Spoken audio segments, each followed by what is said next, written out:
इस मूवी के स्टार्ट में हम एक लड़की को एक होटल रूम में सोता हुआ देखते हैं, पर अजीब बात यह थी कि उसके साथ उसी के बेड पे उसी के शक्ल की एक ड्राई कॉर्प्स थी। वो लड़की उठती है और उस कॉर्प्स को काट कर गार्बेज बैग में डालती है और एक फील्ड में ले जाकर उसे जला देती है और बाद में वो हर जगह से उस कॉर्प्स के निशान मिटा देती है। जिसके बाद वो अब एक कैफे में जाती है। वहाँ हैरानी की बात यह थी कि वो अब अपने आप को किसी से इंट्रोड्यूस करवाने की प्रैक्टिस कर रही थी और अपने ही बारे में इंफॉर्मेशन कलेक्ट कर रही थी।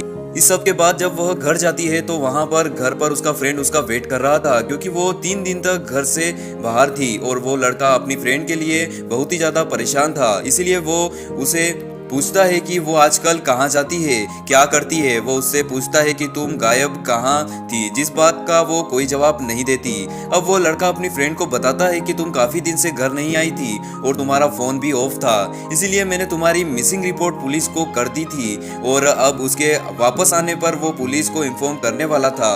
वो लड़का जैसे ही पुलिस को कॉल करने लगता है तो वो लड़की उसे मना कर देती है और मना ना होने पर वो लड़की जल्दी से उसकी गर्दन में एक नाइट स्टेप करके उसे जान से मार देती है। और यहाँ उसे अपने किए पर कोई भी गिल्ट फील नहीं होता और वो अब इस डेड बॉडी को भी एक बैग में डालती है और बेसमेंट में छुपा देती है।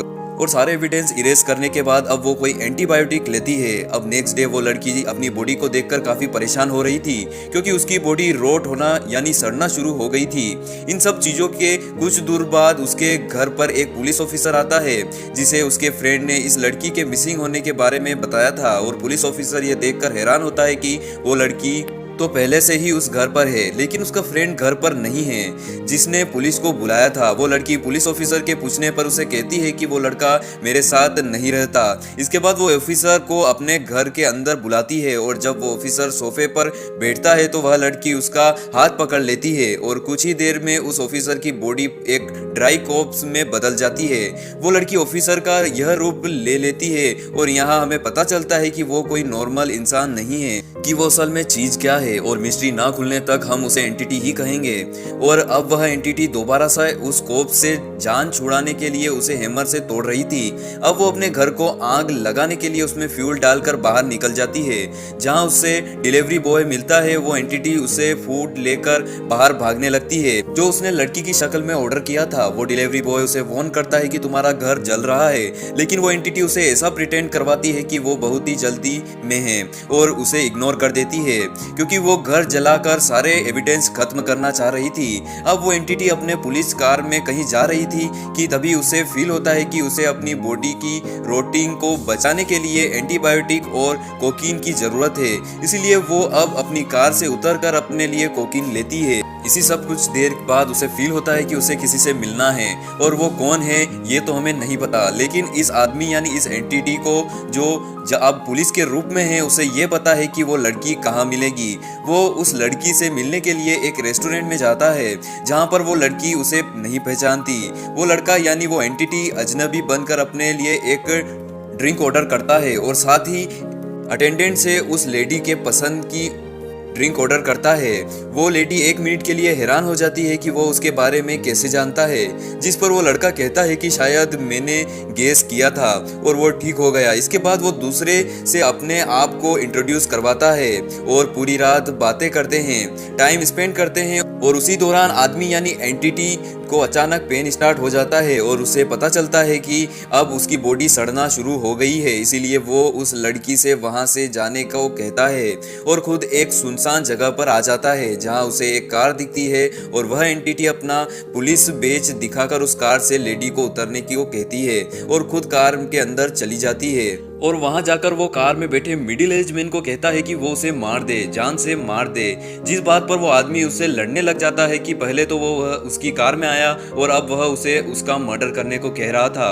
और अब इस सब के थोड़ी ही देर बाद हम देखते हैं कि उस एंटिटी ने उस कार वाले आदमी को मारकर उसका रूप ले लिया है और अब वह इस ड्राई कॉर्प्स को खत्म करने के लिए उसे तोड़ रहा था कि उसी दौरान एंटिटी को उस आदमी की वाइफ की कॉल उसी आदमी के मोबाइल पर आती है जिसका उसने रूप लिया था।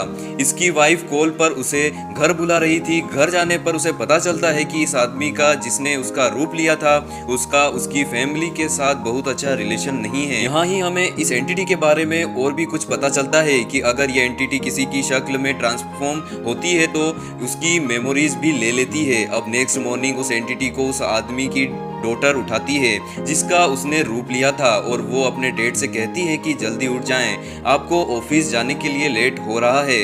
और सारे उसका ब्रेकफास्ट पर भी वेट कर रहे थे। लेकिन यहाँ पर उसे फिर से स्टमक पेन स्टार्ट हो जाता है जैसे उसे पहले हुआ था और वो अपने अपार्टमेंट का बहाना बनाकर वहां से चला जाता है। ऑफिस में दोबारा से उसी लड़की को वह देखता है और वह मिलती है जिसे रात उसने कार में देखा था। इसके बाद रूम में एक डेंटिस्ट के तौर पर काम करता हुआ दिखाई देता है और फिर जब वो एक रेस्टोरेंट में लंच कर रहा है तो उसे विंडो से जूलिया नजर आती है जिसे हमने पहले रेस्टोरेंट में एंटिटी के साथ देखा था। वो आदमी यानी वो एंटिटी जल्दी से एक टैक्सी ड्राइवर को जूलिया का पीछा करने के लिए कहता है और वो टैक्सी ड्राइवर उससे कहती है कि किसी का पीछा करना बिल्कुल ठीक नहीं है। इसीलिए वो डिसाइड करता है कि वो अब सिनेमा देखने जाएगा और फिर रात को वो अपनी फैमिली के साथ डिनर करता है जहां वो बिल्कुल भी खुश नहीं लग रहा था। और फिर सब को इग्नोर करते हुए वो उस रेस्टोरेंट में आ जाता है जहां जूलिया आया करती है। अब काफी देर वेट करने के बाद जूलिया वहां पर आती है और उससे वो एक नए इंसान की तरह मिलती है। वो लोग बातें करते हैं और जूलिया अब उसे अपने पास्ट के बारे में कुछ बताती है। जूलिया उसे बताती है कि वो मैरिड है। वो पास्ट की एक मेमोरी बताते हुए उसे कहती है कि एक रात उसके हस्बैंड ने उसके लिए बहुत ही अमेजिंग डिनर अरेंज किया था। वो कहती है कि वो बहुत मेमोरेबल थी, लेकिन फिर उस रात के बाद उसने अपने हस्बैंड को कभी नहीं देखा था। वो उस आदमी को ये भी बताती है कि वो ये नहीं जानती कि उसका हस्बैंड जिंदा भी है या मर गया है। अब ये बातें करते हुए उस एंटिटी को फील होता है कि उसकी बॉडी रोट होना स्टार्ट हो चुकी है। इसलिए वो जूलिया को छोड़कर अपने घर वापस जाने के बजाय एक होटल में जाता है। अब उसकी बॉडी बिल्कुल खराब हो रही थी। दूसरे लफ्जों में उसे अब किसी और की बॉडी की जरूरत थी, जिसके लिए वह जिसकी बॉडी में था उसी आदमी के अनसिस्ट को कॉल करके बुलाता है जो काफी परेशान होकर वहां आती है। और जैसे ही वो लड़की उस आदमी को पुकारती है तो वो आदमी कोई रिस्पॉन्स नहीं देता और जैसे ही वो लड़की उसे टच करती है तो वो एंटिटी उसे मारकर उसी का रूप ले लेती है। और फिर इस सब के बाद वो दोबारा एंटीबायोटिक लेती है और फिर उस कॉप्स को कहीं दूर ले जाकर जला देती है जहां उसने मूवी के स्टार्ट में फर्स्ट कॉप्स को जलाया था। और इस बार यहाँ एक लेडी देख लेती है और जल्दी से वहां से भागकर एक रेस्टोरेंट में आ जाती है और यहाँ रेस्टोरेंट में उसे जूलिया मिलती है। वह दोनों एक दूसरे से बात करते हैं और तभी कोई एंटिटी से दोस्ती करने के लिए आ जाता है और जूलिया वहां से उठकर एक दूसरे आदमी के पास चली जाती है जो कि एक सिंगर था। उस न्यूज रिपोर्टर ने उस लड़की को एक सीरियल किलर माना जा रहा था क्योंकि जिस जगह वो कोप्स को जला रही थी उस जगह से उन्हें बहुत सारा कोप्स के निशान मिले थे। अब वो लड़की यानी एंटिटी अपने साथ बैठे लड़के के साथ उसके घर चली जाती है और गुस्से में उसको भी मार देती है। लेकिन यहीं पर पुलिस भी उसे ढूंढते हुए आ जाती है जिससे छुपते और बचते हुए वह एक एबेंडन गैरेज में पहुंच जाती है और वहीं रात गुजारती है। सुबह उठकर वो उस आदमी का पता लगाने का डिसाइड करती है जो आदमी उस रात जूलिया के साथ था। यहाँ आने तक इस एंटिटी की नई बॉडी यानी इस लड़की की बॉडी आधी रोट हो चुकी थी और अब वो उस आदमी की बॉडी लेकर जूलिया से कांटेक्ट करती है। वो अब जूलिया से उस सिंगर की शक्ल में मिलती है। वह लोग एक साथ टाइम स्पेंड करते हैं पर सुबह होने पर वो देखते हैं कि अब दोबारा उसकी बॉडी खराब हो रही है, लेकिन वो अब जूलिया को छोड़ना नहीं चाहता था। और यहीं पर अब हमारी मूवी की मिस्ट्री खुलने वाली है कि असल में इस पूरी मूवी में चल क्या रहा है। वो एंटिटी जूलिया के सामने कन्फेस करती है कि असल में उसका नाम ड्रियू है। वह जूलिया को बताती है कि बहुत साल पहले उसकी किसी गलती की वजह से उसे एक कर्ज मिला था जिसके अंदर उसके पास दो ऑप्शन थी, या मर जाए या लोगों को मारते रहे। और उसने सबसे पहले गलती से अपनी मोम की बॉडी को कैप्चर कर लिया था जिसके बाद वह जिंदा रहने के लिए अब यही करता था और जो भी बॉडी उसके पास होती वह जल्दी से सड़ जाती थी। इसीलिए अब वह जिंदा रहने के लिए किसी और की बॉडी लेता था। वह जूलिया को बताता है कि जिस दिन उसने उसके हस्बैंड की बॉडी ली थी तो वो उसके घर आया था और यहाँ आकर उसे जूलिया बहुत पसंद आई। वो उसे बताता है कि लेकिन मुझे फील हुआ कि तुम्हारे हस्बैंड के साथ रिलेशन अच्छे नहीं थे और मुझे तुम बहुत अच्छी लगी, इसीलिए मैंने तुम्हें खुश करने के लिए वह अमेजिंग सा डिनर अरेंज किया था। इसके बाद वो कहता है कि जहाँ भी मैं चाहता था चीज़ों को छोड़ देता था, लेकिन मुझे तुम्हें छोड़ने का बिल्कुल मन नहीं कर रहा था, इसीलिए मैंने जितनी भी शक्ल ली मैं तुमसे मिलता रहा। अब फिर टीवी न्यूज़ में चलने वाली उस न्यूज़ में जूलिया देखती है कि जितने भी लोग इस सीरियल किलर ने मारे थे वो उस सब से कहीं ना कहीं तो मिली थी, और ऐसे अब उसे एंटिटी पर कहीं ना कहीं यकीन आने लगता है, और जैसे ही उसे बिलीव आता है वह उस पर अटैक कर देती है। ड्रीयू जूलिया की बॉडी लेना नहीं चाहता था और अपने आप को भी छुड़वाने के लिए वो गलती से उसकी बॉडी ले लेता है।